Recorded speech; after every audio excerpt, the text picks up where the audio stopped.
फक्त एवढंच सांगायचं आहे की आपल्याला ट्रेंड बदलणं जरुरी आहे. प्रत्येक वेळेस कॉमेडी आणि स्वतःची पर्सनल फोटो पाठवणं किंवा स्वतःची पर्सनल स्टोरी सांगणं ह्याच्यामुळं ना स्वतःचं काही विशेष ग्रोथ होत असते, नाही ते पाहिल्यामुळे कोणाची ग्रोथ होत असते. ग्रोथचा अर्थ काय? ज्यावेळेस आपल्या बुद्धीचा विकास होतो, ज्यावेळेस आपल्याला तेच समजते जे समजणं जरुरी आहे. आजपर्यंत आपण सगळं व्यर्थ ऐकलोय आणि व्यर्थच सगळं काही बनवत बी आहेत आणि करत पण आहोत. परंतु आता व्यर्थ पासून मुक्त कसं व्हायचं हे पण पाहणं जरुरी आहे.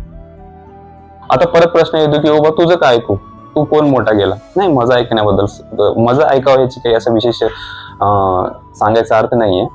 अर्थ हे आहे की जर एक सामान्य माणूस जर त्या विशेष कामाचा जर बिडा घेत असेल किंवा त्या मार्गावर जात असेल तर आपल्या सर्वांसाठी एक प्रेरणा आहे किंवा आपल्यामधलाच एक माणूस जर आत्मज्ञानाच्या विषयावरती बोलत आहे तर आपण पण त्या गोष्टीचं समर्थन करणं जरुरी आहे.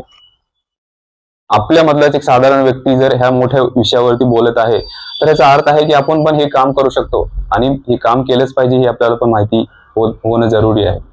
म्हणून आता सुद्धा बघा, मी ज्यावेळेस बोलतोय ना त्यावेळेस माझ्या स्पष्ट रूपाने बोलण्याची पण माझ्यामध्ये कला नाही, पण तरी पण मी प्रयत्न करतोय. कशासाठी करतोय?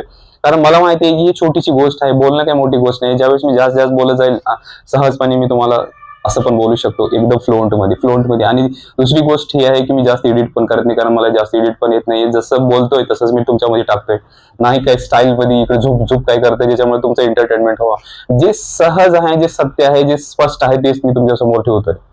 परंतु सहज स्पष्ट सगळ्यांना आवडत नाहीये, कारण एडिटिंग मध्ये काहीतरी वेगवेगळ्या प्रकारचे इफेक्ट करतात आणि ते इफेक्ट आपल्याला खूप प्रभावित करत असतात. त्यालाच अध्यात्मवादी माया म्हणलं गेलं आहे. कारण जे सत्य नाहीये त्याला सत्य समजताव आणि जे असत्याला सत्य समजून जेव्हा जीवनामध्ये प्रयोग करताव त्यालाच माया म्हणलं जाते. माया दुसरं काय आहे? खुद को अज्ञान में रखना ही सबसे बड़ी माया है, ऐसा कहते हैं.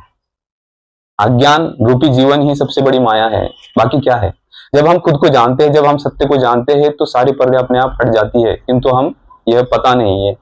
आणि ह्याच गोष्टीमुळे ज्यावेळेस आपल्याला ही गोष्टी माहिती नसतात आणि आपण त्या कचाट्यामध्ये सापडलेले असतो आणि आपण टाइमपास करण्यासाठी रील्स पाहत जातो आणि तुम्हाला माहिती आहे की ज्यावेळेस आपण रील्स पाहत जातो, स्क्रोल करत जातो तर विचित्र रील्स आपल्यामध्ये किंवा आपल्या स्क्रीनवरती येत राहतात आणि आपण त्याचे ऍडिक्ट होत राहतो. अर्थातच आपण त्याचे अधीन होतो. आणि ज्यावेळेस एखादं मन किंवा कोणाचं मन जर अधीन झालं तर त्या लूप मध्ये ते अडकतंय आणि त्याला बाहेर काढणार कोणी नसते. मग त्यानं परत ते बघत जातो